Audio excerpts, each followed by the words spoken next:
Hey everyone, and welcome to my kitchen. My name is Caitlin, and I'm Be Fat, Be Happy. Today, we are delving into the wonderful world of baking, and we're making a crowd pleaser and one of my favorites, chocolate chip cookies, inspired by one of my favorite bakeries in New York.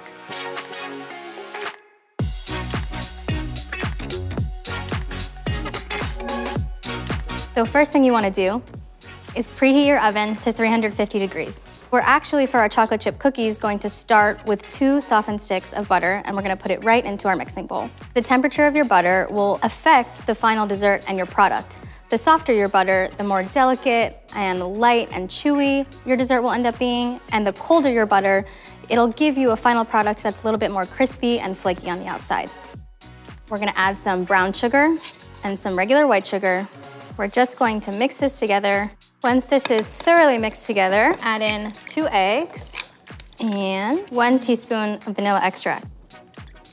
And again, we're just gonna whisk that together until it's evenly combined. This already smells so good. We're just going to set this aside really quickly. Sometimes measuring cups can be wonky, and we want to be as accurate as possible because baking is a science after all. And if you have access, it's super important to use something like this Leaven food scale, which is made of stainless steel and tempered glass. We're just going to quickly weigh our flour to make sure that it's all set, and it is. And so we have our flour, and then we want to do 1 teaspoon of baking soda, and then we're also going to do 1 teaspoon of salt. So salt is super important because it brings out the natural flavor of things. It doesn't automatically mean that it's going to be savory, but it will intensify the flavor that you're trying to get. So when you add a little pinch of salt to your dessert, it will actually make it sweeter in the best way possible. We're going to start slowly putting our dry ingredients into our wet ingredients, 1 cup at a time. We do this so that it slowly takes in the dry ingredients and that it doesn't ruin the texture of our cookies. It's part of the process of baking.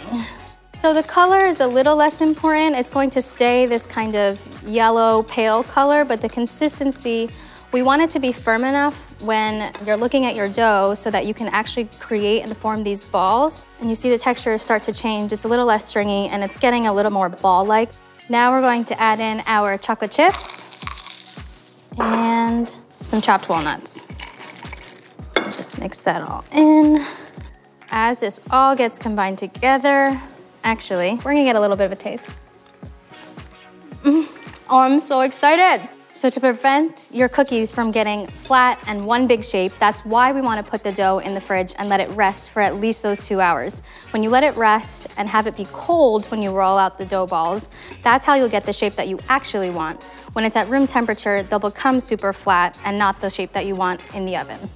Okay, now that we have been patiently waiting, our dough is chilled and we're gonna go get it from our fridge. I'm so excited. We're just gonna take our chilled dough and roll them into little balls.